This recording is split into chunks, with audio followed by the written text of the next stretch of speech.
The stars had seen many empires rise and fall, but none had lasted as long as the Galactic Concordat. For 12,000 years, they had ruled over 400 conquered species. Their ships were perfect. Their weapons were perfect. Their predictions were perfect. No enemy had ever surprised them. No battle had ever gone differently than their computers said it would. Admiral Gelvoris stood on the bridge of his flagship. The Eternal Judgment. His pale blue skin reflected the light of 100 holographic displays. Each display showed him information about the enemy fleet approaching the Varith corridor.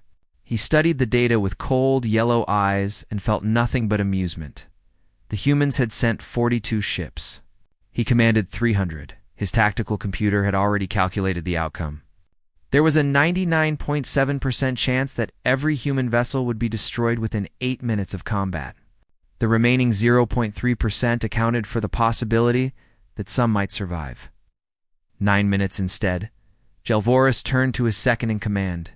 These creatures are either very brave or very stupid. Perhaps both, Admiral, his officer replied.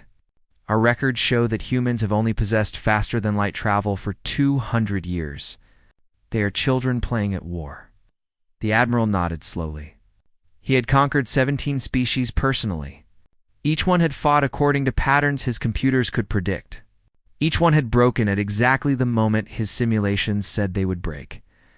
Humans would be no different, but far across the void of space. Aboard a ship called the Defiance, a different kind of commander was preparing for battle. Captain Marcus Cole was not supposed to be here. He was 53 years old, twice demoted, and 6 months away from forced retirement. The military had given him command of the Defiance as a final insult. The ship was a Resolute-class heavy cruiser, 20 years old, and scheduled to be scrapped. Her systems were outdated. Her weapons were weak compared to newer vessels. She was a floating museum piece crewed by people the military did not want anywhere else. Cole stood in his quarters and looked at the photograph on his desk. It showed a woman and 2 children smiling on a green hillside.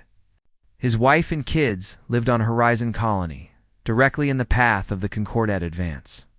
If the enemy fleet passed through the Varith corridor, they would reach Horizon in 3 days. There would be no evacuation in time. There would be no rescue. 12 million people would face the Concordat alone, unless someone held the corridor. Long enough, Cole picked up the photograph and placed it in his pocket. Then he walked to the bridge. Lieutenant Kira Vasquez was the first to see him enter. She was young, only 26, but she had sharp eyes and a sharper mind. She had been assigned to the Defiance because she asked too many questions and made her previous commanders uncomfortable. Now, she sat at the communications station and watched her. Captain with a mixture of respect and worry. Captain on the bridge, she announced. The other officers turned to look at Cole. There was Chief Engineer Omar Hassan, a large man with graying hair and hands that had fixed more broken machines than anyone could count. There was Lieutenant Chen at weapons, Ensign Petrova at navigation, 40 other souls working stations throughout the ship. Cole looked at them all. These were not elite soldiers. These were the forgotten ones. The ones nobody believed in. The ones sent to die on an old ship that nobody would miss. He activated the ship-wide communication system. His voice would reach all 847 crew members aboard the Defiance. "This is your captain speaking," he began. "I am not going to lie to you. The enemy fleet is larger than ours. Their ships are stronger. Their weapons hit harder. Every computer simulation says we should lose this battle in minutes." He paused and let the weight of those words settle. "But I want you to understand something. Those simulations are based on how other species have fought. Species that surrendered when the math turned against them. Species that ran when survival seemed impossible. The Concordat has built their entire empire on the belief that they can predict what their enemies will do." Cole's voice grew stronger. "They have never fought humans before. They do not know what we are capable of. They do not understand that we do not fight because we think we will win. We fight because there are people behind us who cannot fight for themselves. We fight because giving up is not something we know how to do." He thought of his wife. He thought of his children. He thought of 12 million people who who are counting on strangers to buy them time. The colonies behind us are evacuating right now. Every minute we hold this corridor is another transport ship reaching safety. Every hour we survive is another 1,000 families escaping to freedom. We are not here to win an impossible victory. We are here to give those people a chance. Cole straightened his back and spoke his final words with absolute certainty. They expect us to break. They have calculated exactly how we will fall apart. So we are going to do what they cannot predict. We are going to fight like humans. We are going to make them pay for every kilometer of space. And when this is over, they will remember the name of this ship and the crew that refused to die. He ended the transmission. On the bridge, silence held for a long moment. Then, Chief Engineer Hassan spoke up. "Captain, I have been nursing this old girl for 3 years. She has more fight in her than anyone knows. I can give you everything she has got." Lieutenant Vescas nodded. "Communications are ready, sir. I will make sure our people stay coordinated." One by one, every officer on the bridge reported ready. They were scared. Cole could see it in their eyes. But they were also determined. Something had changed in that moment. They were no longer a crew of rejects on a condemned ship. They were defenders of everything they loved, far away. Aboard the Eternal Judgment, Admiral Gelvoras received a report that the human fleet was not retreating. His tactical officers seemed puzzled. According to their calculations, the humans should have recognized the hopelessness of their situation by now. "They are holding position," one officer reported. All 42 vessels, including one older model that appears to be their command ship. Gelvoras studied the display showing the human formation. For just a moment, something stirred in his ancient mind. It was not concern. It was not fear. It was simply a small question that he quickly dismissed. "Begin the attack," he ordered. "Let us teach these children what happens when they stand against the Concordat." The greatest battle in human history was about to begin, and at the center of it all, an old ship called the Defiance powered up her weapons and waited for the storm. The first shots, the battle lit up the darkness of space like lightning in a storm. 300 Concordat warships opened fire at once, and the void became a sea of burning light. Admiral Gelvoras watched from his command throne as his fleet unleashed destruction upon the human formation. His tactical displays showed exactly what his computers had predicted. Human shields flickered and failed. Human ships scattered like frightened animals. Within the first 4 minutes, 16 human vessels were crippled or destroyed. "Their formation is collapsing," his tactical officer reported with satisfaction. "They are breaking apart exactly as predicted." Gelvoras allowed himself a small smile. This was how it always happened. Every species fought the same way when faced with overwhelming force. They panicked. They ran. They died. But then something strange appeared on his display. One human ship was not retreating. While the rest of the human fleet pulled back toward the asteroid belt, a single vessel was accelerating directly toward the center of the Concordat formation. It was the old ship, the one his officers had identified as some kind of command vessel. "What is that captain doing?" Gelvoras demanded. His tactical computer calculated rapidly. The answer came back in seconds. The human commander was clearly experiencing psychological breakdown. Fear had overwhelmed his rational thinking. He was making a desperate suicidal charge that would result in his immediate destruction. Gelvoras nodded. He had seen this before. Sometimes commanders broke under pressure and did foolish things. It changed nothing. Destroy him. 12 Concordat ships focused their weapons on the approaching vessel. Beams of energy crossed the distance between them in heartbeats. The human ship should have been vaporized instantly. But Captain Marcus Cole had spent the last 20 years studying how the Concordat fought. He knew their weapons. He knew their tactics. And most importantly, he knew their weaknesses. Now he ordered Chief Engineer Hassan activated a system that was never meant for combat. The Defiance carried 20 mining drones in her cargo hold. They were designed to break apart asteroids and harvest valuable minerals. They were completely useless as weapons. But they were not useless as distractions. The drones launched in all directions, spreading out through the heart of the Concordat fleet. Each drone produced a powerful electromagnetic signature.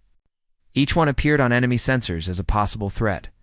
20 drones became 20 false targets. The Concordat targeting systems, designed for precision and efficiency, suddenly had to process far more information than expected. For 3 precious seconds, the enemy fleet hesitated. Cole used those seconds. The Defiance dove between 2 massive Concordat battleships, so close that their weapons could not track the small human vessel without risking friendly fire. Lieutenant Chen fired everything the ship had directly into the exposed belly of the nearest enemy. The Concordat ship had never been hit so close. Its shields were designed to stop attacks from long range. They could not handle weapons fire from point-blank distance. The battleship shuddered as explosions ripped through its lower decks. Meanwhile, Lieutenant Vasquez was working furiously at her station. She had noticed something during the opening exchange. The Concordat ships communicated with each other constantly, sharing targeting data and tactical updates. It made them incredibly coordinated. It also made them dependent on that communication. "Captain," she called out, "I can flood their local network with false signals. It will not last long, but it might buy us a few minutes of confusion." Cole nodded sharply. "Do it." Vasquez transmitted a burst of corrupted data on the Concordat communication frequency. Across the enemy formation, targeting computers began receiving contradictory information. Some ships thought the Defiance was in 3 places at once. Others lost track of her completely. In the chaos, Cole transmitted a coded message to the surviving human fleet. Commander Yuki Tanaka of the Resilience received the signal and understood immediately. The retreat had been planned. The scattering had been intentional. Now it was time for the real strategy. The human ships stopped running.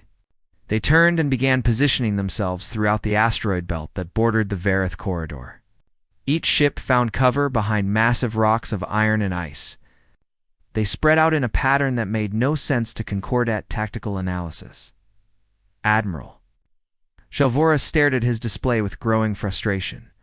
His computers were struggling to calculate optimal firing solutions. The human ships were not in any recognizable formation. They were scattered randomly, hiding behind asteroids, moving unpredictably.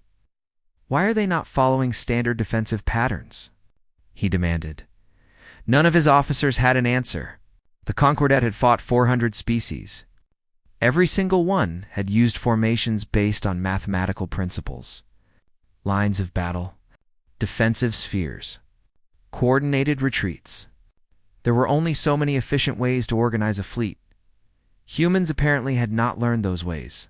They fought like wild animals, each ship acting independently while somehow still working together. It was messy. It was chaotic.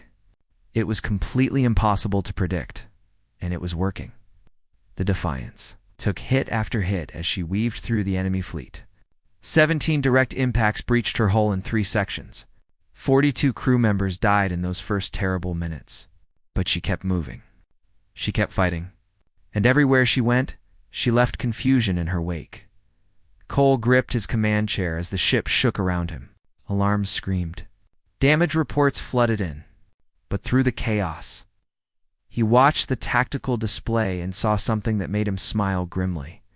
The Concordat had lost 61 ships, not to superior firepower, not to advanced technology. They had lost ships to confusion and friendly fire and simple mistakes caused by an enemy that refused to behave the way they expected, as Sir Vasquez reported. Her voice filled with exhausted wonder. Their fleet is reorganizing. They are pulling back to reassess. Cole nodded slowly. They had bought time. Not much, but enough for more evacuation transports to escape. The civilians behind them were that much closer to safety, but the battle was far from over. The Concordat still had more than 200 ships. The human fleet was down to 28 vessels, many of them damaged. The Defiance herself was bleeding atmosphere from multiple breaches. Chief Engineer Hassan appeared on the bridge, his face covered in sweat and grime. "Captain, I have sealed the worst breaches, but we cannot take many more hits like that. The old girl is tough, but she has limits." Cole looked at his engineer with deep respect. "How long can you keep her fighting?"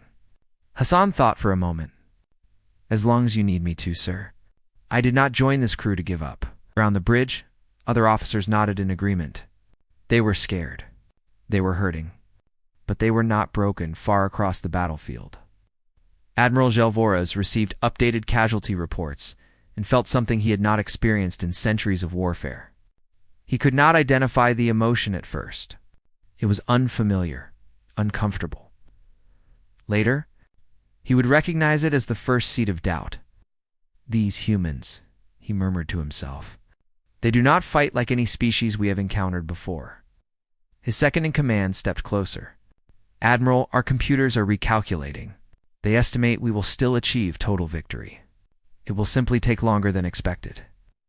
Gelvoras nodded, but his yellow eyes remained fixed on the tactical display.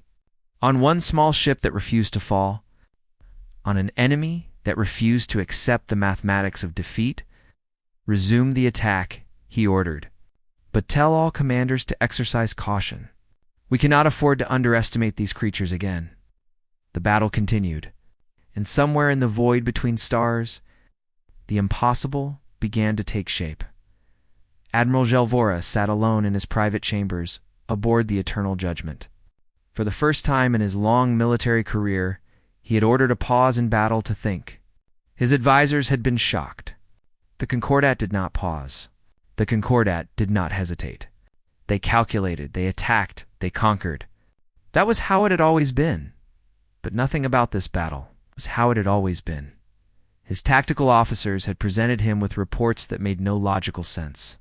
The humans had lost many ships, yes, but the rate of their losses was far below what predictions had estimated. Meanwhile, Concordat casualties continued to climb. 103 ships destroyed or disabled. Against a fleet of 42 outdated vessels, Gelvoras pulled up records of every species the Concordat had ever conquered. He studied their battle patterns. He analyzed their psychology. Every single one followed predictable paths. When faced with certain defeat, they retreated. When retreat became impossible, they surrendered. When surrender was denied, they broke apart and died in chaos. Humans did none of these things. He opened a communication. Channeled to his intelligence division. Tell me everything you know about human psychology. The response came quickly, filled with data gathered from centuries of distant observation. Humans were social creatures. They formed deep emotional bonds. They experienced something called love that drove them to irrational behavior. They told stories about heroes who fought against impossible odds. They had a concept called sacrifice that involved willingly accepting death for others. Gelvoras read this information with growing unease. He had never encountered a species that valued anything more than survival. The Concordats certainly did not. They were logical. They were efficient. They conquered because conquest was the natural order of superior beings. But humans seemed to believe in something beyond survival, something beyond logic. Before he could consider this further, an alert chimed.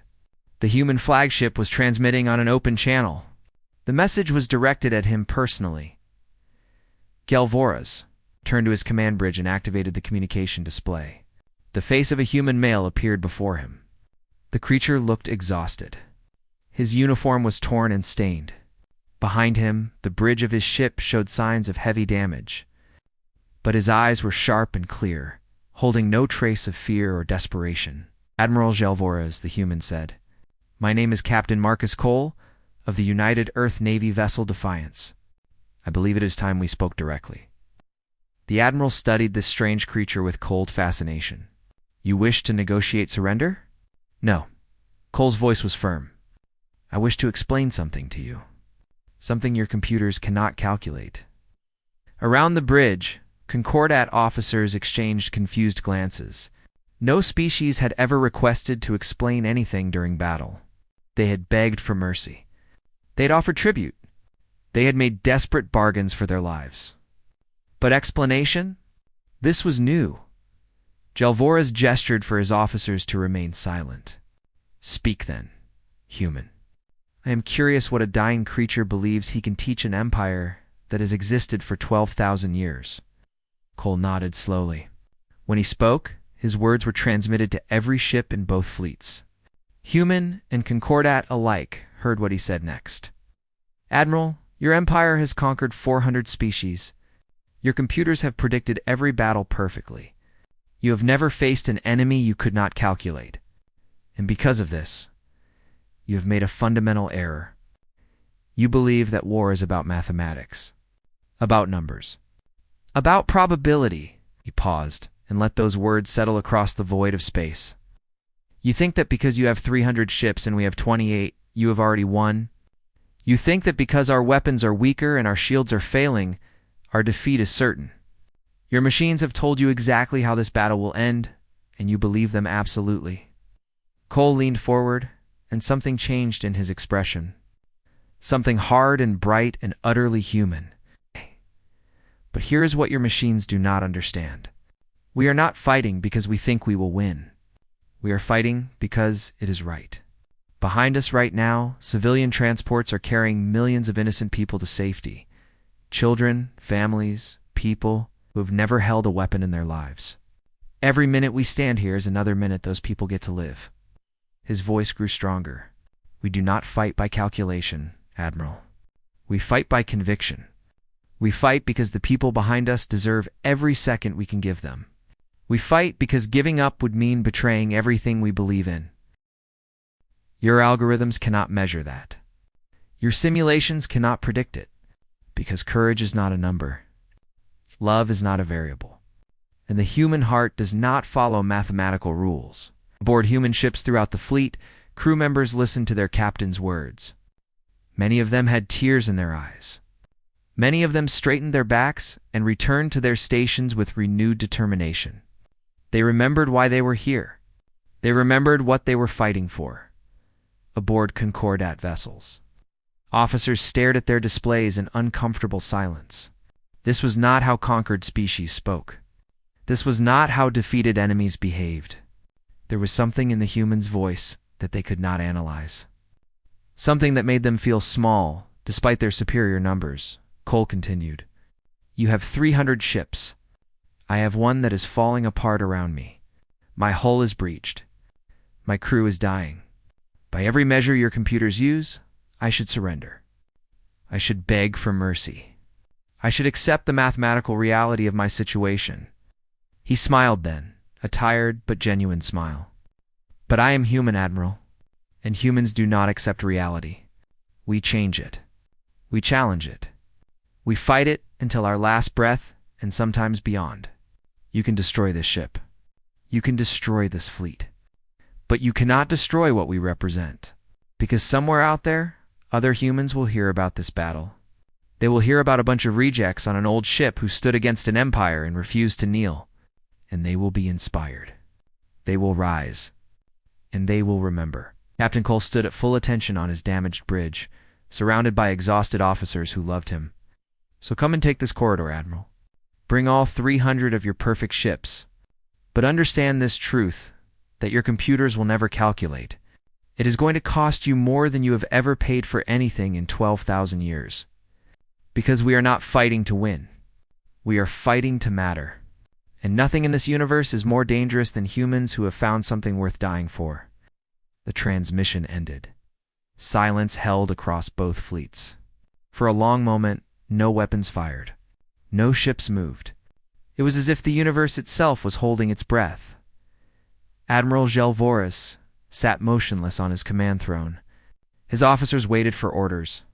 His tactical computers continued to calculate probabilities that no longer seemed relevant. Finally, the Admiral spoke. His voice was quiet, thoughtful, troubled. In 12,000 years, no enemy has ever spoken to us like that. No enemy has ever refused to accept defeat while looking us in the eyes and smiling. His second-in-command stepped forward hesitantly. Admiral, our calculations still show victory is certain. We simply need to press the attack. Gelvoris turned to look at his officer with ancient, tired eyes. Yes, the calculations show victory. But tell me something. Those calculations predicted this battle would last 8 minutes. We are now in our 3rd hour. Those calculations said we would lose perhaps 10 ships at most. We have lost 103. What else have those calculations failed to predict? He turned back to the tactical display, where one small human ship still held position at the center of the corridor, damaged, bleeding, unbroken. "Resume the attack," he ordered finally. "But understand this. We are no longer fighting a species. We are fighting something else entirely. Something our empire has never faced before." The guns spoke again. The battle continued. But something had changed in the hearts of those who fought it. On both sides, warriors began to understand that they were part of something historic, something that would be remembered long after the last shot was fired. And at the center of it all, the Defiance refused to fall. 6 hours. The Defiance had held the Vareth corridor for 6 impossible hours. Every prediction said the ship would fall in minutes. Every simulation showed her destruction before the first hour ended. But Captain Marcus Cole and his crew had rewritten those predictions with blood, determination, and desperate creativity. The ship was dying around them. 40% of her systems had failed. Life support was running on emergency power. The main weapons array was gone, destroyed by a direct hit that had killed everyone in the forward gun crews. But the Defiance still floated, still fought, still refused. Lieutenant Kira Vasquez worked at her station with hands that trembled from exhaustion. She had not slept in 20 hours. Her eyes burned, her body ached. But her mind was sharp because she had discovered something important. The Concordat fleet communicated through quantum-linked networks. Every ship shared targeting data with every other ship in real time. It made them incredibly coordinated. A single computer controlled the actions of 300 vessels as if they were one massive cell organism. But coordination required communication, and communication could be disrupted. Captain Vasquez said, her voice rough from hours of smoke and stress, "I think I can hurt them. Really hurt them." Cole turned to face her. His uniform was burned in several places. A bandage covered a wound on his forehead. But his eyes were still alert, still fighting. "Tell me." Vasquez pulled up her analysis on the main display. "Their quantum network operates on a specific frequency range. I cannot jam it completely, but I can flood it with false data. Wrong coordinates. Fake targets. Contradictory orders. If I push enough garbage into their system, their coordination will collapse." Chief Engineer Hassan appeared at her shoulder, studying the data with experienced eyes. "The power requirements would burn out our communication array permanently. We would lose all long-range contact with the fleet." "I know," Vasquez said quietly. "But we would also blind their entire formation for at least 15 minutes. Maybe longer." Cole considered this for only a moment. 15 minutes was an eternity in space combat. 15 minutes could save thousands of lives on the evacuation transports still fleeing through the corridor. "Do it," he ordered. Vasquez began her work. Her fingers flew across the console, programming the most complex transmission of her career. She thought about her parents back on Earth. She thought about her younger brother who had just started university. She thought about all the people she might never see again. Then she stopped thinking and focused only on the task. The survival of millions depended on what she did in the next few minutes. On the other side of the battlefield, Commander Yuki Tanaka stood on the bridge of the Resilience and stared at the tactical display with calculating eyes. She had been watching the Defiance fight alone for hours.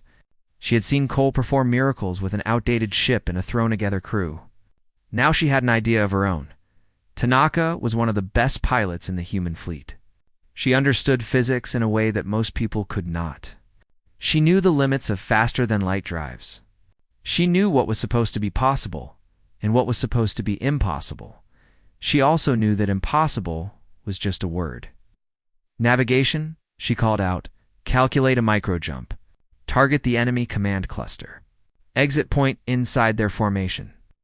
Her navigation officer turned pale. "Commander, that would put us directly in the middle of their defensive sphere. We would exit FTLs surrounded by enemy weapons." "Exactly," Tanaka said. "But we would also exit FTL, moving at extreme velocity, with our shields at full charge, while they are trying to figure out what just appeared in their midst. Physics alone could tear us apart. No one has ever attempted an FTL jump at such close range to hostile vessels." Tanaka smiled grimly. "Then they will not expect it." She transmitted her plan to the other surviving human ships.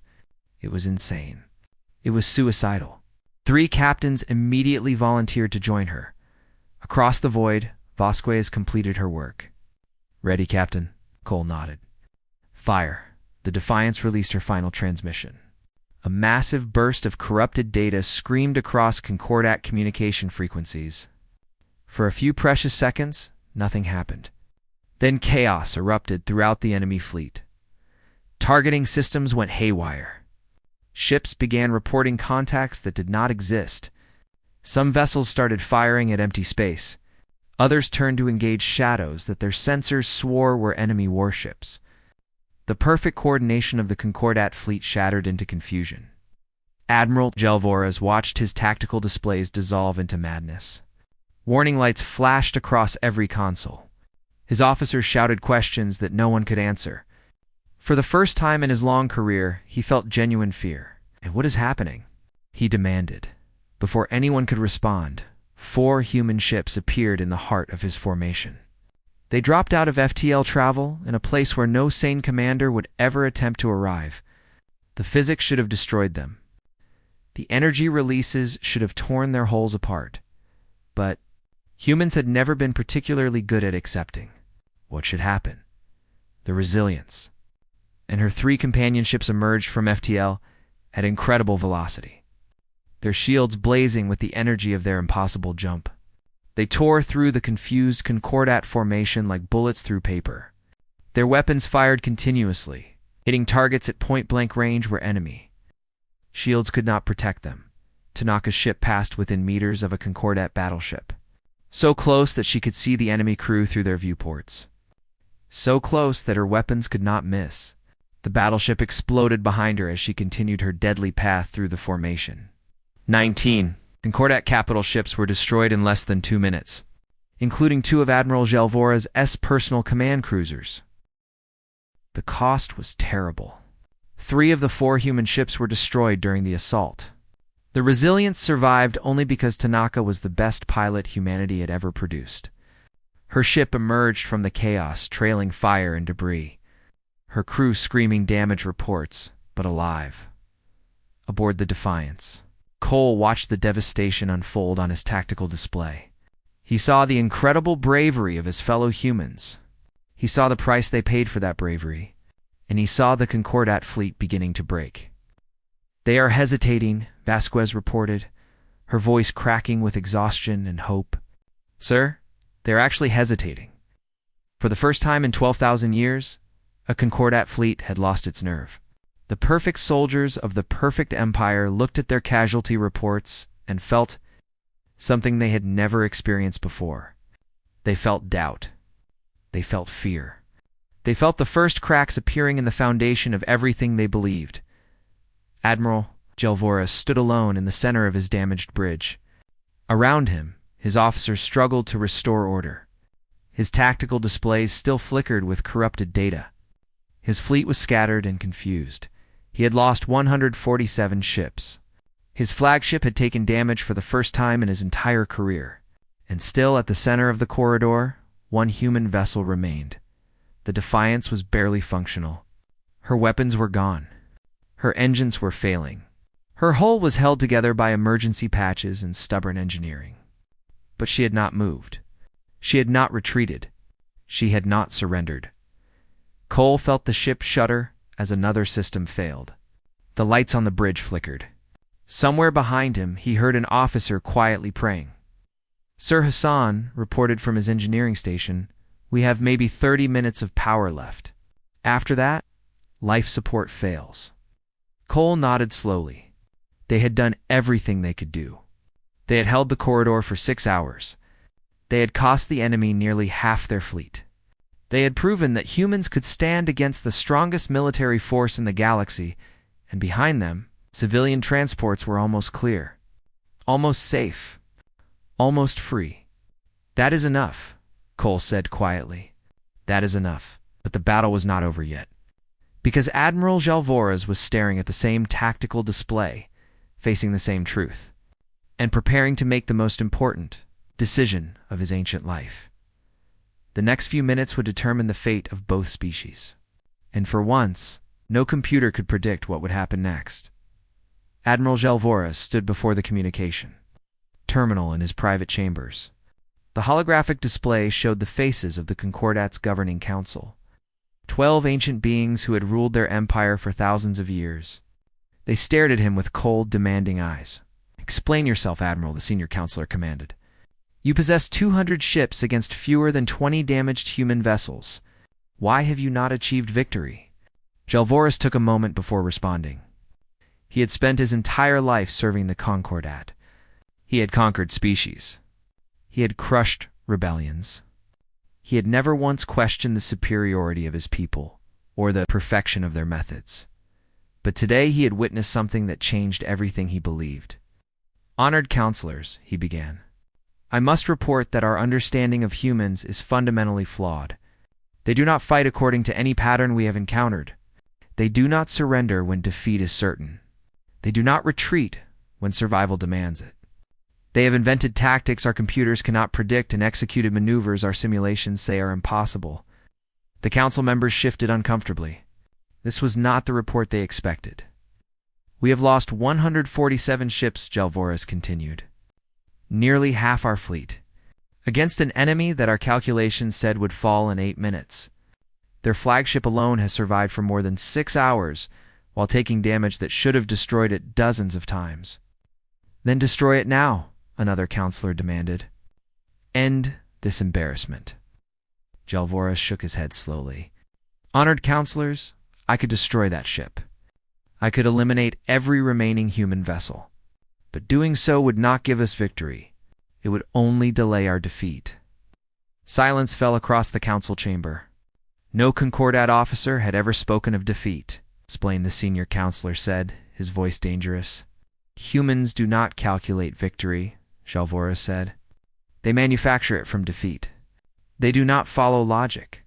They follow conviction. The vessel called Defiance should have been destroyed 100 times over. It refused. The captain should have surrendered. He refused. This species does not accept the mathematics of war. They rewrite them."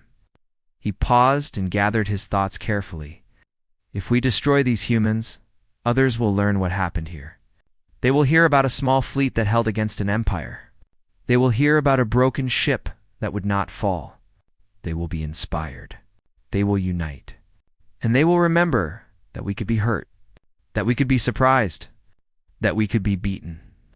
The counselors exchanged worried glances. For 12,000 years, their empire had survived because no one believed they could be challenged. Fear was their greatest weapon. The myth of their invincibility was more powerful than any fleet. If that myth died here, in this forgotten corridor of space, the consequences would ripple across the galaxy. "What do you recommend?" the senior counselor asked finally. Gelvoris straightened his ancient shoulders. "Retreat. Open diplomatic channels. Treat humanity not as a species to be conquered, but as a civilization to be respected. If we fight them to extinction, we prove that they were right to stand against us.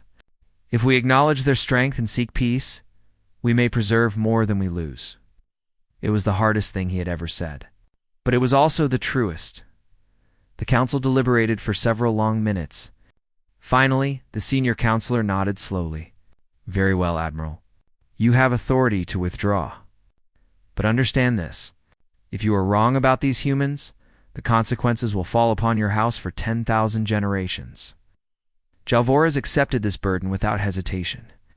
"I understand." The transmission ended. The Admiral returned to his bridge and looked out at the battlefield one final time.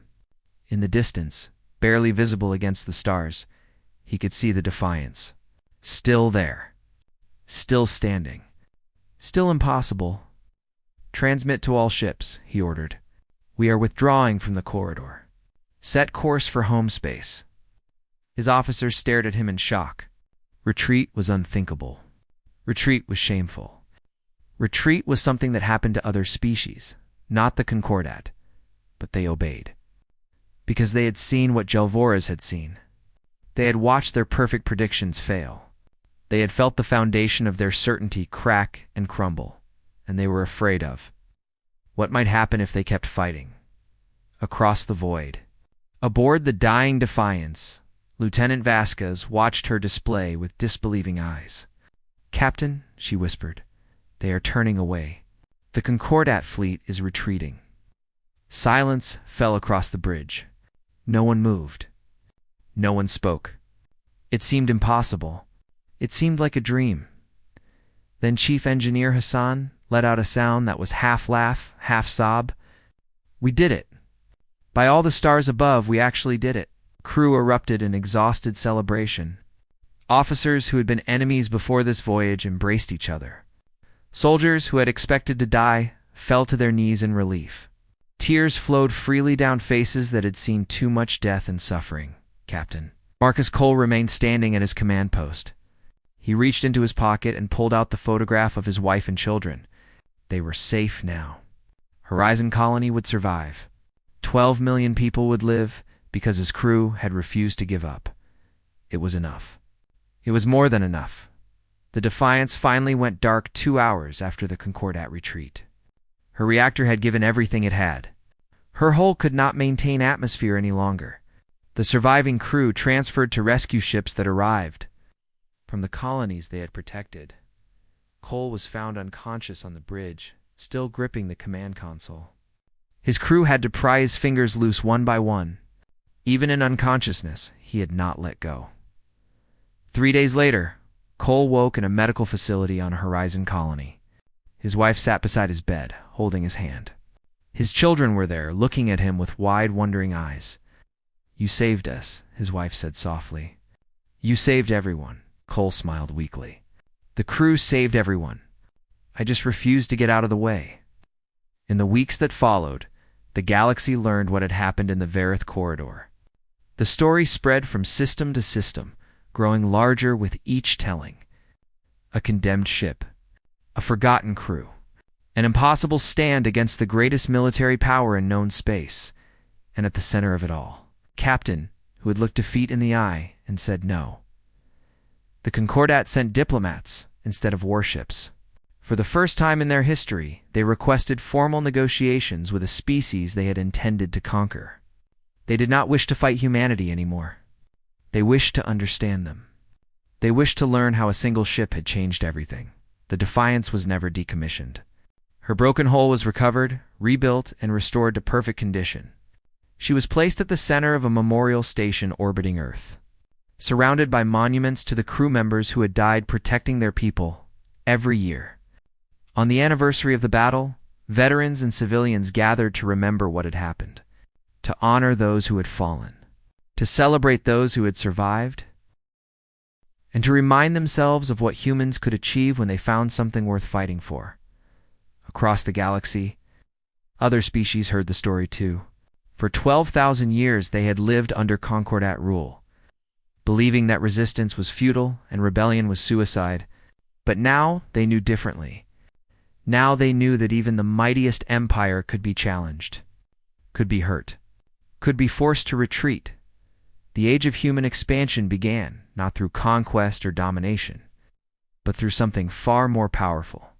It began through the simple, impossible act of refusing to lose, of standing firm when every calculation said to run, of proving that courage and conviction could overcome any odds.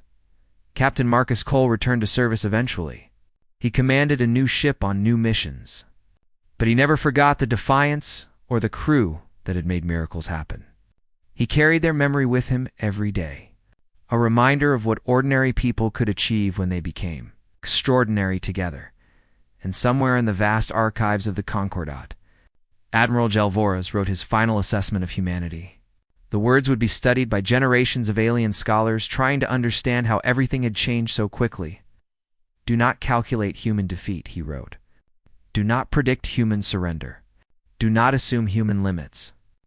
They are not a species bound by mathematics. They are something else entirely. Something that our empire has never faced and may never understand. They fight not for victory, but for meaning. They struggle not for survival, but for legacy. And they will never, ever accept that anything is impossible." He paused and added one final line. "If you must face them in battle, do so with respect, for they have earned it." The stars continued to turn. Empires rose and fell. But the story of the Defiance lived on, passed down through generations. Inspiring billions of humans across thousands of worlds, it was the story of an old ship and a forgotten crew who had looked at the impossible and smiled, and then they had changed the universe.